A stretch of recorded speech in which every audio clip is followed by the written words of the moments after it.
Hello Ramkrishna Hari. Hello hello Ramkrishna Hari.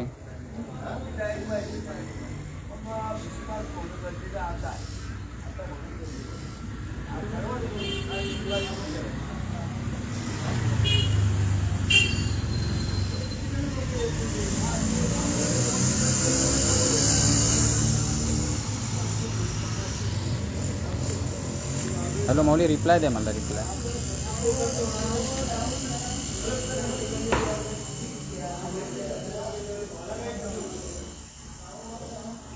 Hello जय हरी.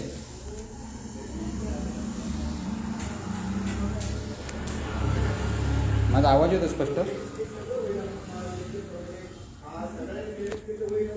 हरे राम राम राम हरे हरे, हरे कृष्ण कृष्ण कृष्ण हरे हरे, हरे राम राम राम हरे हरे, हरे कृष्ण कृष्ण कृष्ण हरे हरे, हरे राम राम राम हरे हरे, हरे कृष्ण कृष्ण कृष्ण हरे हरे, हरे राम राम राम हरे हरे, हरे कृष्ण कृष्ण कृष्ण हरे हरे, हरे राम राम राम हरे हरे, हरे कृष्ण कृष्ण कृष्ण हरे हरे.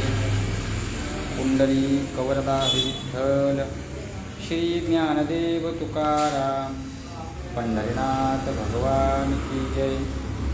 माऊली ज्ञानेश्वर महाराज की जय. श्रीमंत श्री जगद्गुरु तुकाराम महाराज की जय. गुरुवर्य शंकर बाबा चारकर महाराज की जय. स्वानंद सुखनिवासी जोग महाराज की जय. महात्मानस्तु मां पार्थ, दैवीं प्रकृतिमाश्रिता, भजन्त्यनन्यमनसो, ज्ञात्वा भूतादिमव्ययम्. गजाननं भूतगणादिसेवितं, कपित्थजम्बूफलचारुभक्षणम्, उमासुतं शोकविनाशकारकम्, नमामि विघ्नेश्वरपादपङ्कजम्. शुक्लां ब्रह्मविचारसारपरमा, आद्यां जगद्व्यापिनी, वीणापुस्तकधारिणीमभयदां, झाड्यान्धकारापहां, हस्ते स्फाटिकमालिकां विदधतीं, पद्मासने संस्थितां, वन्दे तां परमेश्वरीं भगवतीं, बुद्धिप्रदां शारदां. सशङ्खचक्रं सकिरीटकुण्डलं, सपीतवस्त्रं सरसीरेक्षणं, सहारवक्षस्थलकौस्तुभस्यं, नमामि विष्णुं शिरसा चतुर्भुजं. महायोगपीठे तटे भीमरथ्यां, वरं पुण्डरीकाय दातुं मुनीन्द्रैः, समागत्य तिष्ठन्तमानन्दकन्दं, परब्रह्मलिङ्गं भजे पाण्डुरङ्गं. गुरुर्ब्रह्मा गुरुर्विष्णु, गुरुर्देवो महेश्वरः, गुरुर्साक्षात् परब्रह्म, तस्मै श्रीगुरुवे नमः. मूकं करोति वाचालं, पङ्गुं लङ्घयते गिरिं, यत्कृपातमं वन्दे परमानन्दमाधवं. योऽन्तःप्रविश्य मम वाचमिमां प्रसुप्तां, सञ्जीवयत्यखिलशक्तिधरस्वधाम्नाम्. अन्यांशस्तचरणश्रवणत्वगादीन्, प्राणान्नमो भगवते पुरुषाय तुभ्यं. जयांचे केलिया स्मरण, होय सकळ विद्यांचे अधिकरण. तेची वंदू श्रीचरण श्रीगुरूंचे, ते नमस्कारो नियाता महात्मनस्तु मां पार्थ दैवीं प्रकृतिमाश्रिता भजन्ति अनन्यमनसो ज्ञात्वा भूतादिमव्ययम्। प्रस्तुत प्राप्त प्रसंगी प्राप्त वेळी, अर्थात आपणा सर्वांना ज्ञात आहे की गेल्या काही दिवसापासून आणि अव्याहतपणे हा ज्ञानेश्वरीमधील ज्ञानामृताचं पान या ठिकाणी अत्यंत सुंदररित्या प्रत्येक प्रवचनकार आपल्या वाणीतून आणि त्याची एक रेलचेल, एक त्याची वाटणी किंवा ते मधुर पान जसं ज्या आपल्या बुद्धीला आकर्ण होईल त्याप्रमाणे आणि त्याचं धारकत्व स्वतः त्या विचारांचं धारकत्व धारण करून आणि सर्वांना ते वाटत आहेत, त्याच अनुषंगाने आज माझ्याकडे ही प्रवचनरूपी सेवा या ठिकाणी आलेली आहे आणि त्याच अनुषंगाने आज मला बोलण्याचा योगायोग येतो। अर्थात या ज्ञानेश्वरीच्या माध्यमातून जणू काय आपल्या सर्वांशी एक संपर्क होतोय, या सर्वांशी एक हितगुज होत आहे। अर्थात सर्वांना ह्या गोष्टी माहीत असतील किंवा ह्या गोष्टीची सर्वांना जाणीव असेल की ज्या निमित्ताने या प्रवचनरूपी मालेचं गुंफन झालेलं आहे, अर्थात आपल्या परिसरातील विद्वत मंडळी, कीर्तनकार, प्रवचनकार मंडळी या विचारांशी जोडून या विचारांची वाटणी फेसबुकच्या माध्यमातून आणि वारकरी संप्रदायाच्या भाविकांपर्यंत पोहोचवण्याचं हे काम करत आहेत। अर्थात 7 शतकोत्तर रौप्य महोत्सवानिमित्ताने भावार्थ दीपिका अर्थात ज्ञानेश्वरी तिचं निर्माण होऊन, अर्थात ज्ञानोबांनी श्री गीतेवरती भाष्य करून जे अलंकार निर्माण केलं, गीता अलंकार नाम ज्ञानेश्वरी ब्रह्मानंद लहरी प्रगट केली, त्या ज्ञानेश्वरींच्या विचारांचं महत्त्व जगाला पटावं किंवा प्रत्येक घराघरात हे विचार पोहोचावे, प्रत्येकाच्या आचारात, प्रत्येकाच्या विचारात ज्ञानेश्वरी असावी, या निमित्ताने हरिभक्तीपरायण आमचे परममित्र निलेशजी महाराज आणि यांनी या विचारांची देवाणघेवाण आपल्या परिसरातील प्रवचनकारांना, विचारवंतांना मिळावी, या निमित्ताने त्यांनी सर्वांना त्या सेवा सुपूर्द केल्यात आणि त्या निमित्तानं त्याच्यातलाच एक घटक, त्याच्यातलाच एक भाग म्हणून मी आपणासमोर प्रस्तुत झालेलो आहे। अर्थात माझ्या वाट्याला आलेला श्लोक 9व्या अध्यायातील 13व्या क्रमांकाचा श्लोक आहे। महात्मनस्तु मां पार्थ दैवीं प्रकृतिमाश्रिता भजन्ति अनन्यमनसो ज्ञात्वा भूतादिमव्ययम्। ज्ञानोबरायांनी या अध्यायात भगवंताच्या ऐश्वर्याचं वर्णन केलेलं आहे। अर्थात हा ऐश्वर्य योग या अध्यायातून भगवान परमात्म्याने प्रतिपादन केला आहे। तसं गीतेच्या नात्याने जर विचार केला किंवा गीता तत्वाच्या विचाराने विचार केला तर हा 9वा अध्याय म्हणजे राजविद्या राजहुष योग असा आहे. परंतु ज्ञानोबरायांच्या ज्ञानेश्वरीच्या भाषेतून सांगायचं झालं तर हा एक ऐश्वर्य योग आहे. अर्थात भगवंताचं ऐश्वर्य या ठिकाणी प्रतिपादन या अध्यायामध्ये केलेलं आहे.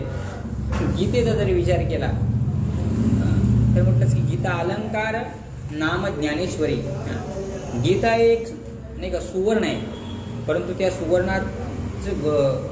सुवर्णावरती विशिष्ट प्रकारची प्रक्रिया करून आणि सुंदर असं अलंकार म्हणजे ज्ञानेश्वरी रूपी दागिना ज्ञानोबरायांनी त्या ठिकाणी निर्माण केला.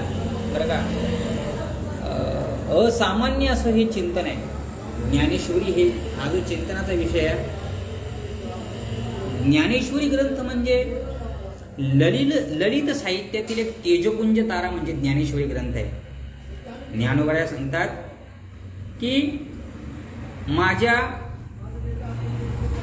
बरव्या कवित्वाच्या रसिकत्वातून परतत्वाला स्पर्श करणारा अलौकिक ग्रंथ म्हणजे ज्ञानेश्वरी ग्रंथ.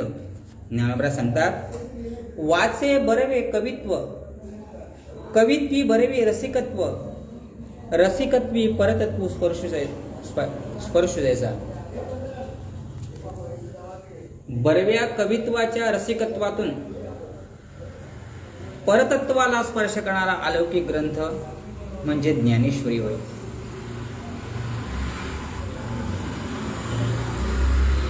वास्तविकता ज्ञानेश्वरीचा जर विचार केला, त्या तत्वाचा जर विचार केला, त्या बोधाचा विचार केला, त्या ज्ञानाचा विचार केला तर ते तत्व ते स्वरूप आहे. वास्तविकता तो शब्दाने सांगण्याचा विषय नाहीये. ब्रह्मस्वरूप, ब्रह्मज्ञान, तत्वज्ञान, आत्मज्ञान हा शब्दांचा विषय नाही. परंतु ज्ञानोबरायांनी आपल्या माय भाषेत, आपल्या माय बोलीत ते तत्वज्ञान प्रतिपादन केलं. तेने कारणे मी बोलेन, बोली अरूपाचे रूप दाखविन, अतिंद्रिय परी भोगविन इंद्रियांकरवी. इंद्रियाला देखील गोचर न होणारे तत्वस्वरूप ज्ञान. परंतु ज्ञानोबरायांनी बरं का ते शब्दाने मांडलं, अर्थात ते मराठीत मांडलं. वास्तविकता हे तत्वज्ञान भगवान परमात्म्याने भक्तोत्तम अर्जुनाला तो धर्म विन्मुख झाला असता त्याला धर्म सन्मुख करण्याकरता जे तत्वज्ञान सांगितलं तेच व्यास महर्षींनी आपल्या 1,15,00,000 श्लोकाच्या महाभारत या ग्रंथात 700 श्लोकामध्ये ती श्री गीता लिहिली. अर्थात ती संस्कृत भाषेमध्ये बंदिस्त, परंतु त्या संस्कृत भाषेचं ज्ञानोबरांनी मराठीत प्रतिपादन केले. तिरे संस्कृताची गहणे तोरुणी मराठी शब्द सोपाने रचिले धर्मनिधाने श्री ज्ञानदेवे. ज्ञानोबरांनी हे धर्मतत्व धर्मनिधान उम्मा काथा याची रचना केली, याची मांडणी केली आणि तुमच्या आमच्या समोर ज्ञानोबरांनी हा मराठीचा साजूक असा दागिना आणि प्रस्तुत केला, सादर केला. त्याचा गोडवा काय सांगावा. माझा मराठाची बोलू कौतुके परी अमृतात ही पैंजा जिंके, पैंजेने अमृताला देखील जिंकेल असं ज्ञानेश्वरीचं तत्वज्ञान ज्ञानोबरायांनी या ज्ञानेश्वरी मध्ये मांडलेलं आहे. जशी एखादी आई आहे, ती आई आपल्या मुलाला जेवढे घास बसतील किंवा जेवढे खाता येतील तेवढे छोटे छोटे घास त्या भाकरीचे बनवते आणि भरवते.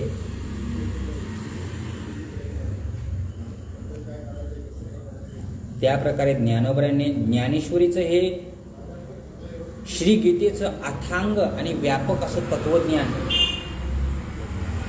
कठीण असे सिद्धांत, कठीण असे प्रमेय अत्यंत सोप्या पद्धतीत मराठी भाषेत विविधांगी दृष्टांतांनी त्यांनी मांडलेले आहेत. 56 भाषेंचा केला असे गौरव. बरं का, मराठी भाषा ही विविधांगी नटलेली आहे. ती कोसावरती मैलावरती बदललेली आहे. आणि 56 प्रकारे आहे, परंतु ते 56 प्रकारे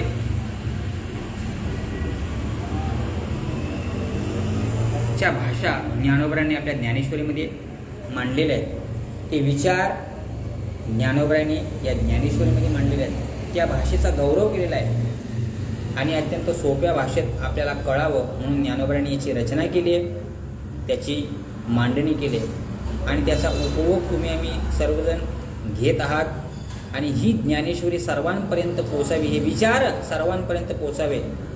वास्तविकता जर ज्ञानोबरांच्या ज्ञानेश्वरीचा जर विचार केला, हल्ली लोक असं विचार करतात की सगळं काही निवृत्त झाल्यानंतर किंवा आपलं सगळं काही मुलांची लग्न झाली किंवा सगळ्या कामातून व्यापातून निवृत्त झाल्यानंतर मग निवांत ज्ञानेश्वरी वाचत बसावं.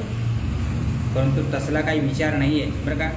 ज्ञानेश्वरी त्या प्रकारची नाही आहे किंवा त्या विचारांना किंवा त्या काळाला किंवा त्या अवस्थेला पोचल्यानंतर वाचण्याचा ज्ञानेश्वरी हा विषय नाही आहे. मुळातच आपण ही गोष्ट लक्षात घेण्यासारखी आहे की ज्ञानोबरांनी वयाच्या 14व्या वर्षापासून ज्ञानेश्वरी लिहायला सुरुवात केली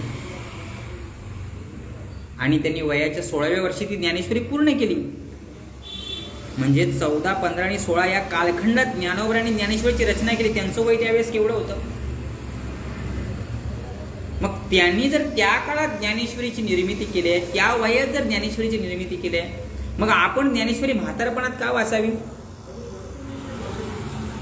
तर ज्ञानेश्वरी वाचण्याचं, ज्ञानेश्वरी समजून घेण्याचं, ज्ञानेश्वरीला छंद लावण्याचा बरं का जो काळ आहे, कारण 16वं वर्ष हे धोक्याचं असतं बरं का. आणि ज्यावेळेस धोका निर्माण होत असतो बरं का, त्यावेळेस काही गोष्टीला गतिरोधक असणं फार गरजेचं आहे.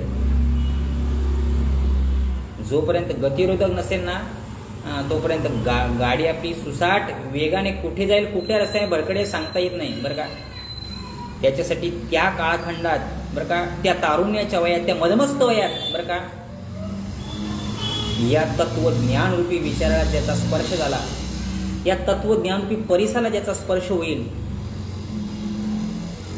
त्याचं जीवन सोनं झाल्याशिवाय राहणार नाही. म्हणून हा जो काळ आहे, तारुण्याचा काळ आहे, त्या काळात ज्ञानेश्वरीचा छंद राहिला, मग म्हातारपणात काही शिल्लकच राहत नाही करायचं. मग काम नाही झालो पायी रिकामा, या न्यायाने बरं का त्या विचाराने जीवन परिपूर्ण होईल. त्या विचाराने जीवन एक गतीला प्राप्त होईल आणि पुन्हा काही करण्याचं मला शिल्लक राहणार नाही बरं का. म्हणून ज्ञानेश्वरी हा ग्रंथ जवळ बाळगणं, ज्ञानेश्वरी या ग्रंथाची सेवा करणं, ज्ञानेश्वरी ग्रंथाचं चिंतन करणं फार गरजेचं आहे.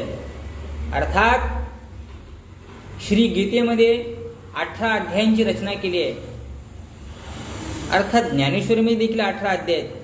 ते 18 अध्याय म्हणजे जणू काय भगवान परमात्मेपर्यंत पोहोचण्याचे महाराज 18 मार्ग आहेत.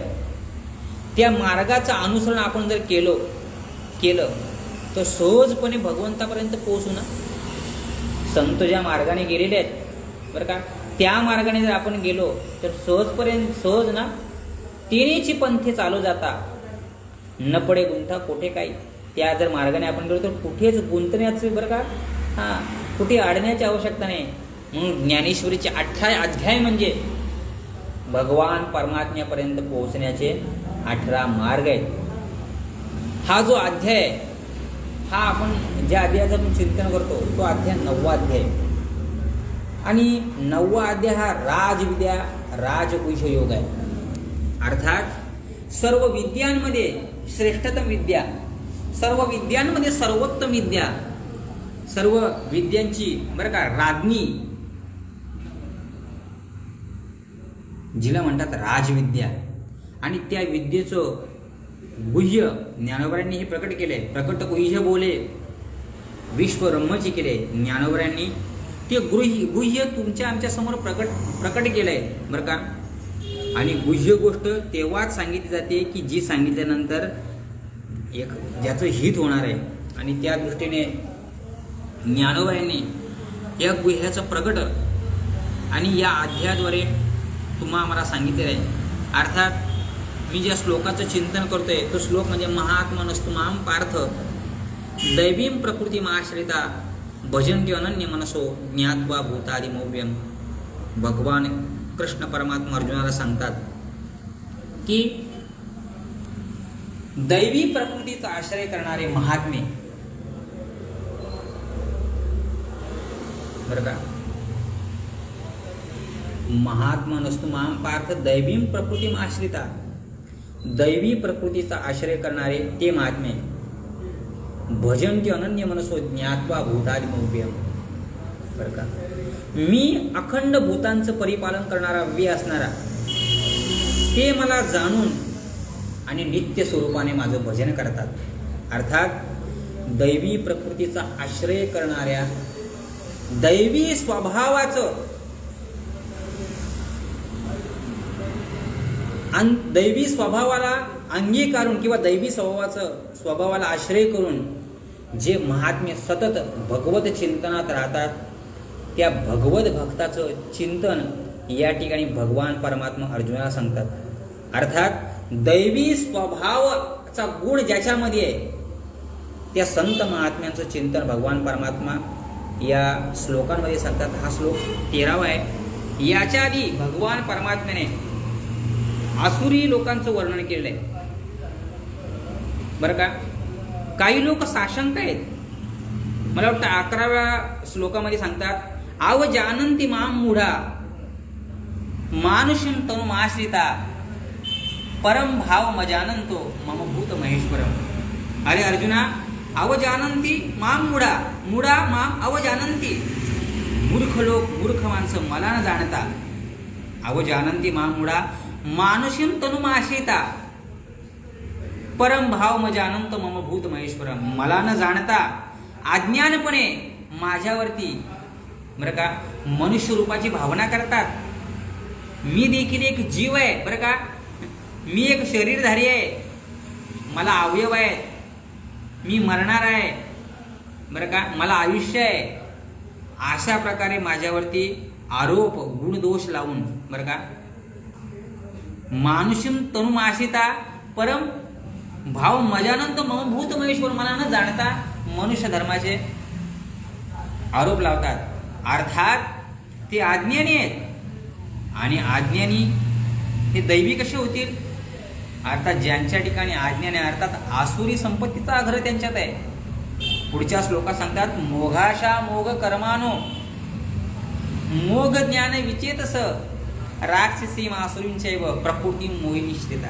अरे अरे अरे, आसुरी संपत्तीचा आश्रय करणारे लोक, बरं का, त्याप्रमाणे वर्तन करणारे लोक, त्याचा अंगीकार करणारे लोक, त्याच प्रकारे चिंतन करणारे लोक, मला सांगा ते लोक काय त्या परमतत्वाला जाणणार? ते लोक काय त्या विचाराला जाणार? महाराज, आशाविषयी बोलायचं तरी का? अनंत वाचाळ बरळती बरळ, आशांविषयी बोलणं देखील महाराज वाया वाढविता वाणी शिनेलहन.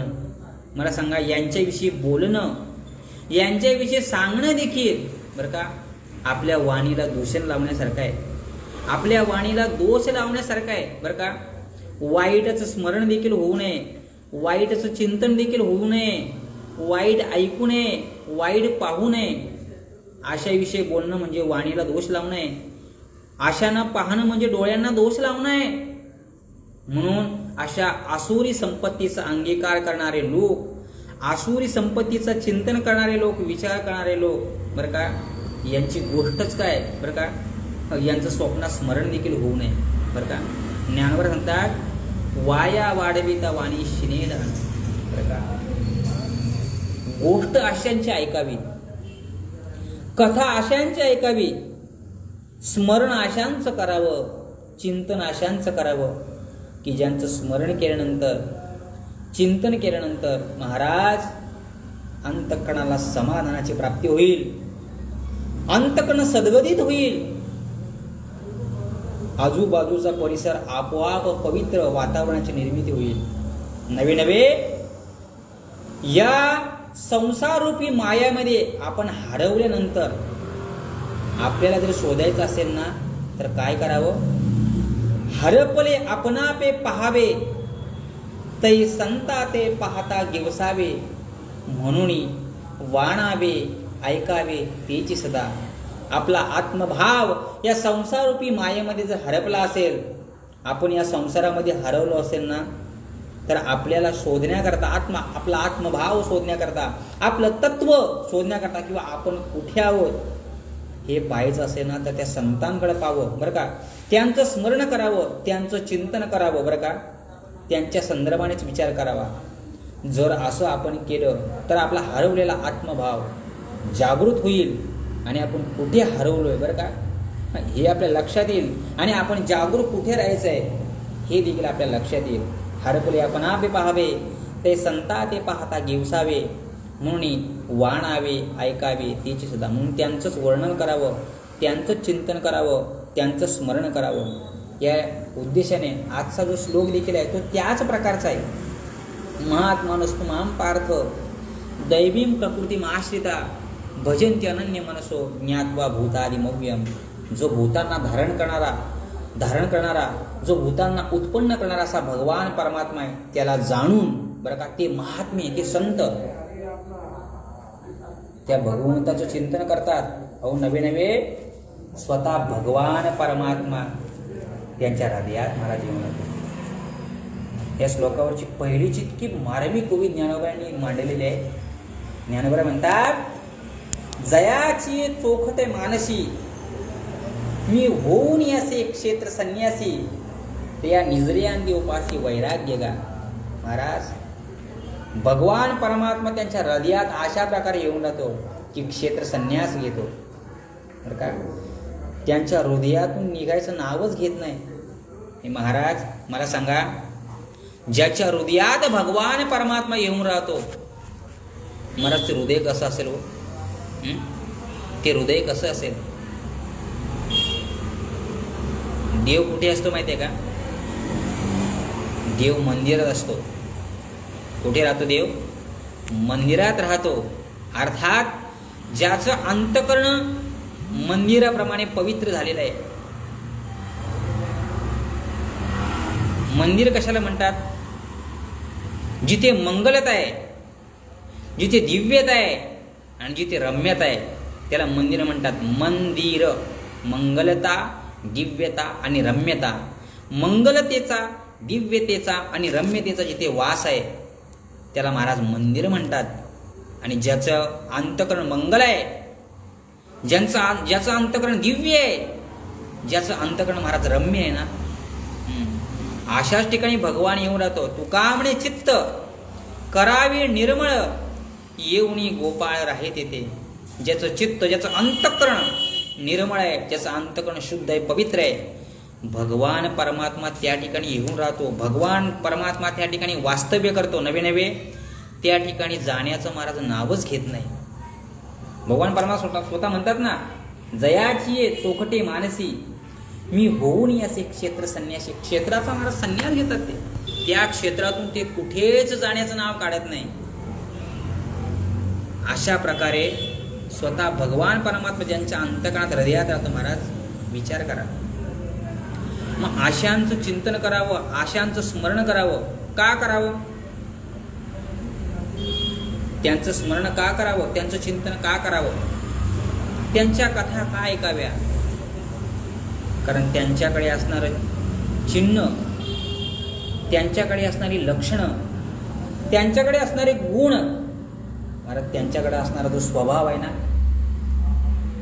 ही सर्व जर आपण आत्मसात केली बरं का, तर त्यांना जशी गती प्राप्त झाली आहे, किंवा ते ज्याप्रमाणे जशा प्रकारे भगवत स्वरूपाला प्राप्त झाले आहेत, त्याचप्रमाणे आपल्याला देखील भगवत स्वरूपाची प्राप्ती होईल.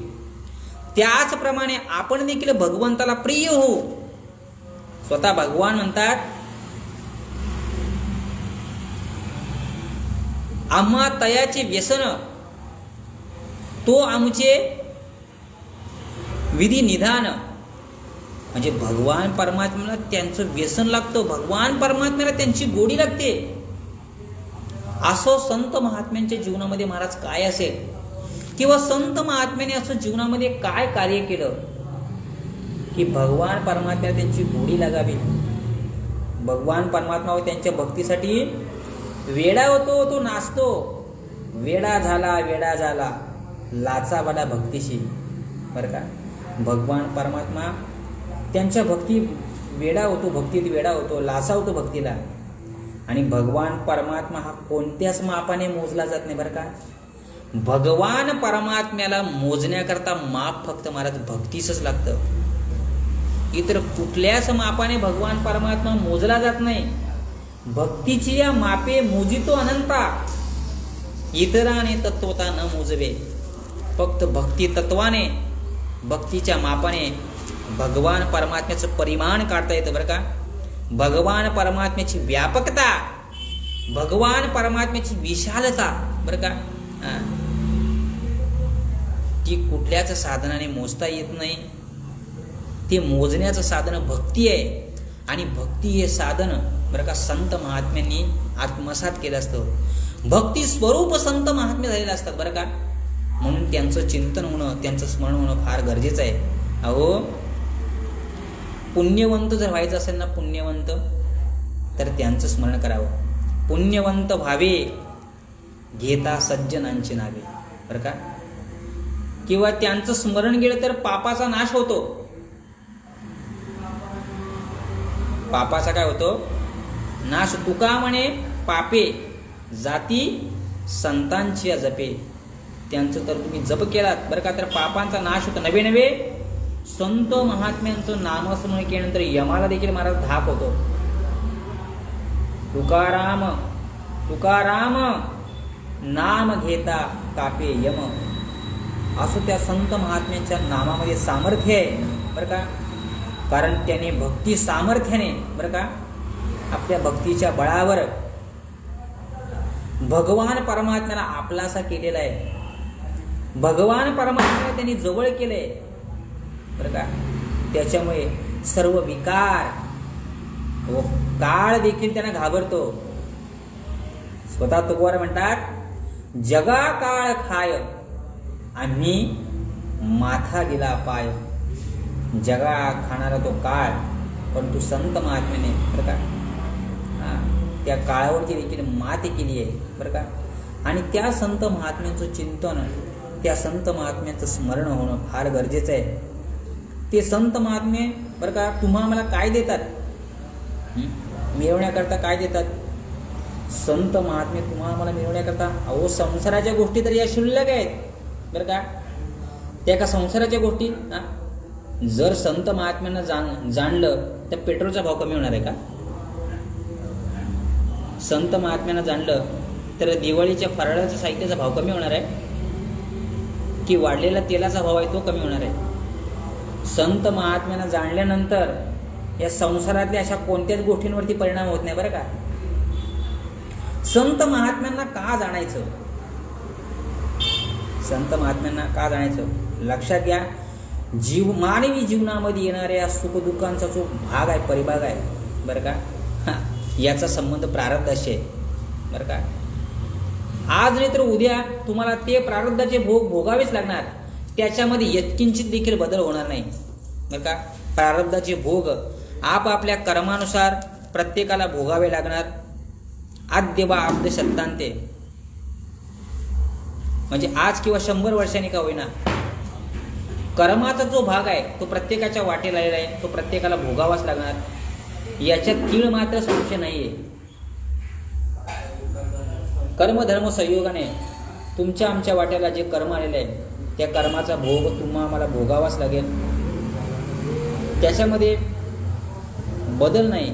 परंतु संत महात्मे अशा काही तत्वाचे ठेवण तुम्हा आम्हाला देतात, बरं का, की त्याच्यामध्ये देखील कर्म देखील बदलण्याची ताकद त्यांच्यामध्ये आहे. असं काही तत्व, असं काही चिंतन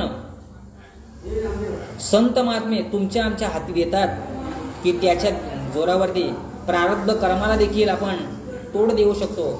एका जनार्दनी भोग प्रारब्धाचा हरिकृपे त्याचा नाश झाला. हरीची जर कृपा झाली तर प्रारब्ध भोगाचा देखील क्षय होऊ शकतो. अर्थात हरीची कृपा होण्याकरता संतांची कृपा होणं फार गरजेचं आहे. संतांची कृपा आपल्यावरती झाल्यानंतर हरीची कृपा आपोआपच होईल. संतांची कृपा झाल्यानंतर हरीची कृपा आपल्यावरती आपोआप होईल. म्हणजे प्रारब्ध कर्माचा देखील नाश होण्याकरता संत विचारांची फार मोठी गरज आहे. संत विचार फार मोठे आत्मसात करणं गरजेचं आहे. म्हणून संतांच्या संदर्भात चिंतन व्हावं, संतांच्या संदर्भात स्मरण व्हावं, बरं का.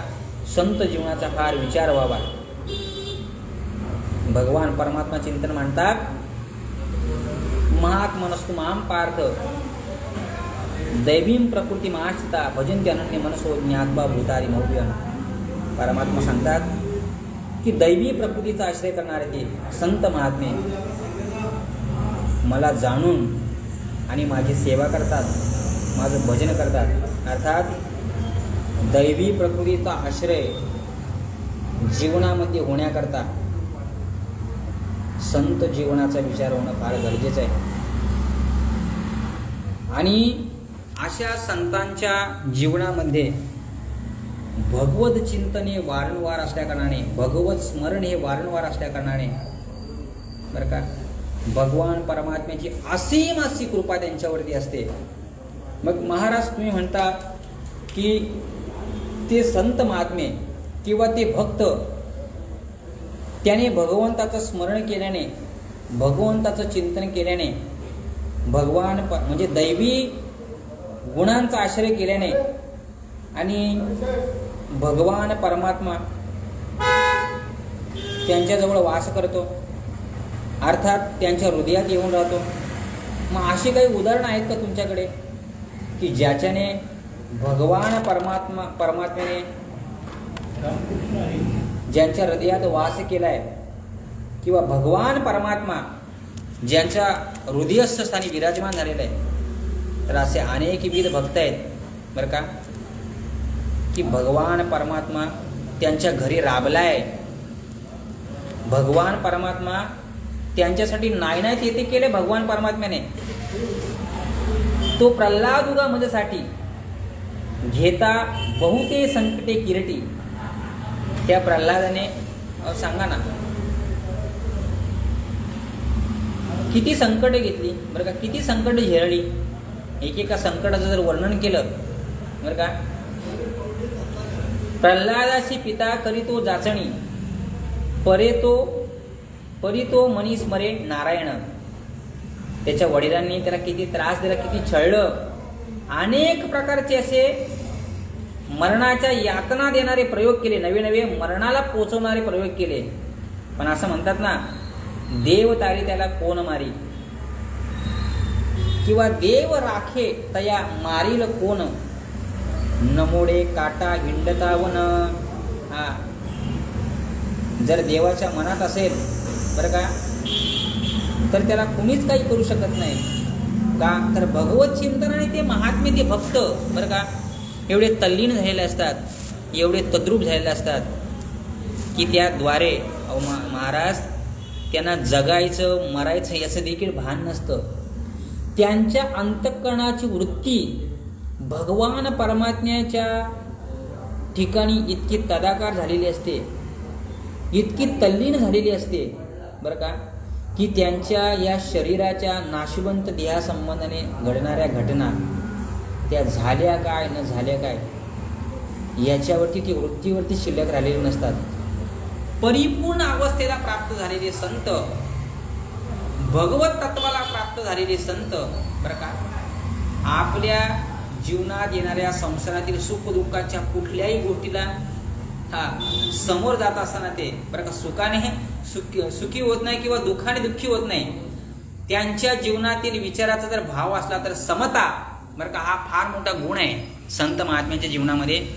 समत्व भाव सुखाच्या आणि दुःखाच्या ठिकाणी, बरं का, मानाच्या आणि अपमानाच्या ठिकाणी, बरं का, शत्रूच्या आणि मित्राच्या ठिकाणी संतांची भावना ही समप्रकारची असते. समशत्रौच मित्रेच तथा मानापमानयो शीतोष्ण सुख दुःखेषु समसंग विवर्जित. त्यांचं वर्तन, बरं का, त्यांचं जीवन हे समतेचं असल्या कारणाने, बरं का, मान काय, अपमान काय, शत्रू काय, मित्र काय, बरं का. या ठिकाणी ज्यांची भावना समतेची असते, जसं एखादं झाड आहे, झाड ज्ञानोबर आहे, आणि आपल्या भावार्थ दीपिकेमध्ये त्याचं असं वर्णन करतात की एखादं झाड आहे, बरं का, ते झाड असं विचार करत नाही की जो मला तोडायला आला आहे, बरं का, त्याला उन्हात ठेवावं आणि ज्याने माझी लावणी केली आहे त्याला सावली द्यावी, नाही का. जो खांडावया घाऊ घाली का लावणी जयाने केली, दोघा एकची सावली वृक्ष दे जैसा.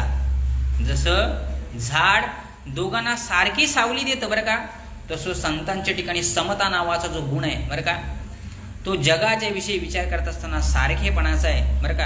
अहो ऊसाचा जर विचार केला, ऊसाचा, बरं का, तर हा ऊस कसा आहे, तो ऊस वाकडा तिकडा जरी वाढला, बरं का, परंतु त्याच्यामध्ये असं मधुर असं रसाळ काय असतं, गोड असं मधुर रसाळ काय असतं, रस असतो, बरं का. मग तो ऊस असा विचार करतो का ज्याने 18 महिने मला पाणी घालून शिंपलंय, वाढवलंय, बरं का, त्याच्या मुखात गोड लागावं, आणि ज्याने चरख्याकडे घालून मला पिळलंय त्याला कडू लागावं. ज्ञानेश्वरांची भाषा आहे, ना तरी इच्छादंडू सरळू पाळतीया गोडू गाळतीया कडू नव्हेची जेवी. जसं ऊस, बरं का, पालन करणाऱ्याला गोड आणि चरख्यामध्ये घालून, बरं का, हा रस काढणारा कडू लागावं,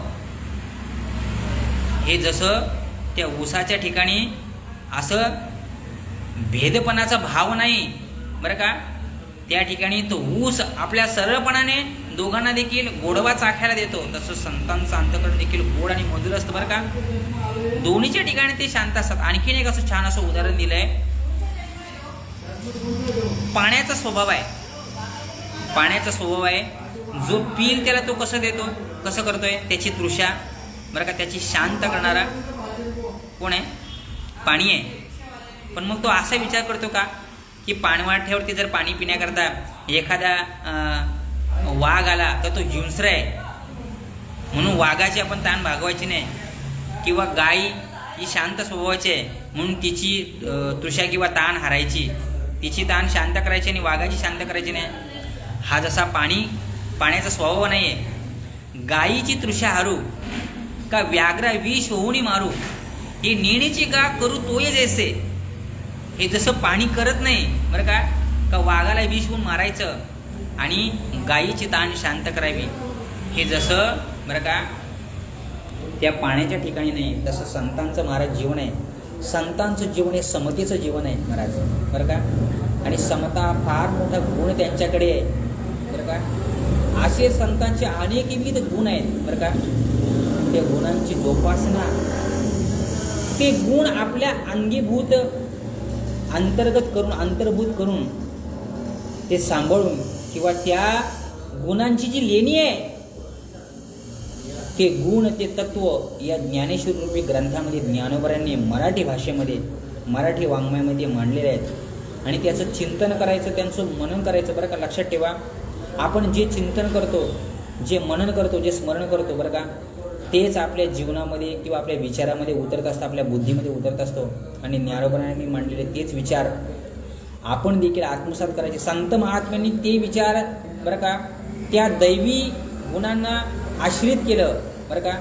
आणि त्या दैवी गुणांना आश्रित केल्यामुळे भगवान परमात्मा त्या दैवी गुणांच्या आश्रयानेच त्या संत महात्म्यांच्या हृदयात येऊन राहिला, बरं का. नवे नवे त्या संत हृदयाच्या क्षेत्ररूपी ठिकाणी त्यांनी क्षेत्र संन्यास घेतला. पुन्हा एकदा त्या ओवीचं मी असं स्मरण करतो, जयाची चोखटे मानसी मी होऊन असे क्षेत्र संन्यासी, ते या निजलयांती उपाशी वैराग्य गा.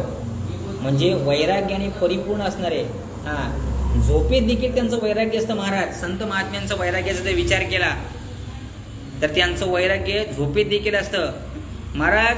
आपलं वैराग्य जागृतीत देखील जागं नाहीये, आणि संत महात्म्यांच्या ठिकाणी असणारं वैराग्य महाराज झोपे देखील. अशी किती अनेक अशी उदाहरणं आहेत, परंतु अनुषंगाने, वेळेच्या अनुषंगाने आणि या ठिकाणी थोडक्यात त्याचा विचार मांडण्याचा मी एक प्रयत्न केला. भगवान परमात्मा या ठिकाणी आणि या संत अथवा दैवी प्रकृतीचा आश्रय करणाऱ्या या भक्ताचं चिंतन स्मरण सांगत असताना, विवेचन करत असताना अत्यंत गोडव्यामध्ये या ठिकाणी सांगितलेलं आहे. आणि अशीच तुम्हाला विविध प्रकारची चिंतनं यापुढे देखील ऐकायला मिळतील. ज्यांनी याची रचना केली हरिभक्तीपरायण निलेशजी महाराज, तुमचे फार फार धन्यवाद की तुम्ही असा योगायोग या ठिकाणी आणि आमच्यासाठी आणून दिला की ज्याच्याने या विचारांमध्ये आम्ही देखील सहभाग होऊन याचं मंथन स्मरण चिंतन करता आलं. नाही का करविली तैसी की कटकट वाकडे का नीट देव जाणे. कुंडली कवरदार विठ्ठल श्री ज्ञानदेव तुकाराम पंढरीनाथ भगवान की जय. माऊली ज्ञानेश्वर महाराज की जय. विठ्ठल विठ्ठल विठ्ठल विठ्ठल विठ्ठल विठ्ठल विठ्ठल विठ्ठल विठ्ठल कुंडली कवरदार विठ्ठल श्री ज्ञानदेव तुकाराम.